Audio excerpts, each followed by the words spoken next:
Salam hörmətli müəllimlər və abituriyentlər, belə bir maraqlı, biraz düşündürücü bir məsələmiz var. Deyir, bizdən şəkil müstəvisinə doğru perpendikulyar istiqamətə yönəlmiş bir cisim maqnit sahəsinin induksiyası 5 Tesladır. Uzunluğu 0,1 metr olan naqil bu sahədə 12 metr bölü saniyə sürətlə göstərilən istiqamətə hərəkət etdirilir. Buna əsasən dövrədəki cəryanın istiqaməti və ampermetrin göstəricini təyin edin. Baxın, mən bu şəklin eynisini aşağıda çəkmişəm sizlər üçün. Sahədə maqnit induksiyası bizdən şəkil müstəvisinə doğrudur, yəni x-dir.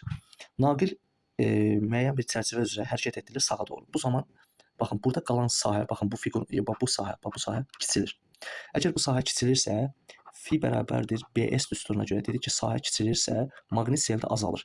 Maqnit selin azalması bu sahədə maqnit induksiyası B özü ilə eyni istiqamətli bir çərçivə ətrafında bir X maqnit induksiyası yaradır. Yəni elektrik hərəkət qüvvəsi, maqnit selinin dəyişməsi elektrik hərəkət qüvvəsi yaradır. Bilirik ki, delta dfi bölünsün dt düsturu ilə hesablanır bu mənfi. Onda biz əgər deyirsə ki, maqnit selinin dəyişməsi elektrik hərəkət qüvvəsi yaranır, həmçinin burada elektrik hərəkət qüvvəsi varsa, bu konturda cəryan axır.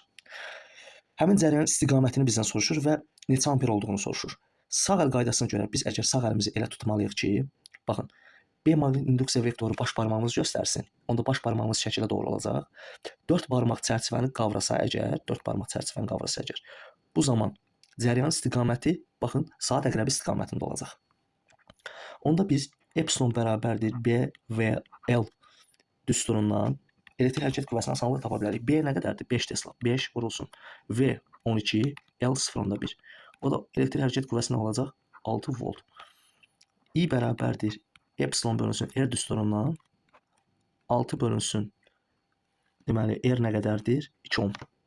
2, o da bərabərdir 3 amper. Deməli, cəryanımız, baxın, burada göstərilib 2 istiqamətində 3 amper olacaq. D variantı.